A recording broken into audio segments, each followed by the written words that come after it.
So good morning guys, good morning. It's fasting day. Dahil nga sabi ko 'di ba, after 3 months, dahil umiinom ako ng pang diabetes ko, cholesterol and sa high blood.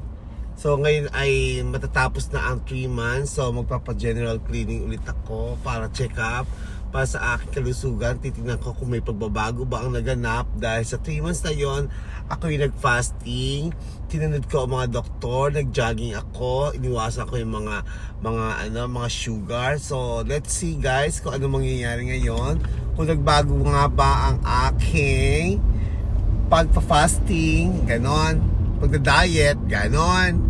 So we'll see guys. Inshallah maging okay lahat, and then mababa man yung doses na ibigay sa akin, inshallah. So love, good morning!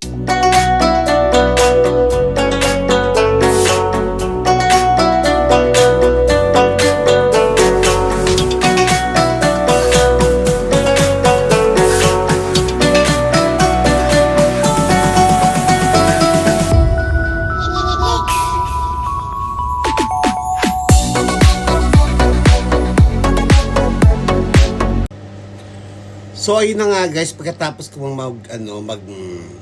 magpakuha ng dugo, syempre dahil fasting tayo, ngayon kumain tayo ng konting rice kasi nga syempre iinom tayo ng gamot para ipapatuloy natin ang pag-inom ng gamot hanggang sa malaman natin tomorrow kung anong resulta, kung ano ba ang pagbabago ng aking mga result na katulad ng cholesterol, sugar, at ang high blood, ganon.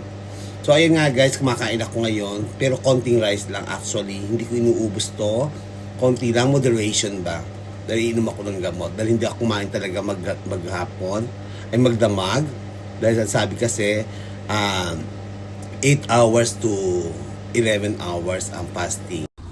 So ayun na nga guys, nandito ako ngayon sa hospital sa Al-Noor. So, kanina nagpa-check up ako dahil siyempre gusto ko malaman ang result na kung bumababa o tumaas ang aking mga check up. So, well, ang masasabi ko guys, dapat kung ano sabihin ng doktor gawin natin dahil siyempre para din sa atin to, sa health natin, healthy living. I swear, ang result ng aking lipid profile ay lahat ay nabago na. So, maganda talaga nag-exercise God. Thanks God. At least sinunod ko ang mga payo at bumaba lahat, everything. Everything bumaba siya. Ang laki na pinagbago kaya pala pumayat ako. So, love. So, nakakatuwa ang mga resulta ng aking nakuha. Ayan, guys. At ito ang luma. Ipapakita ko sa inyo ang luma. Ayan.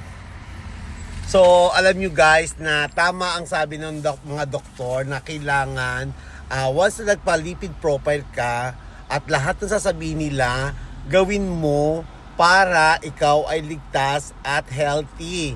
So, ngayon natutuwa naman ako dahil ang bad cholesterol ko mababa, okay. Yung good cholesterol ko, okay. Yung aking pag-ihi, okay. Yung aking sugar ay konti lang naman, bumaba na rin.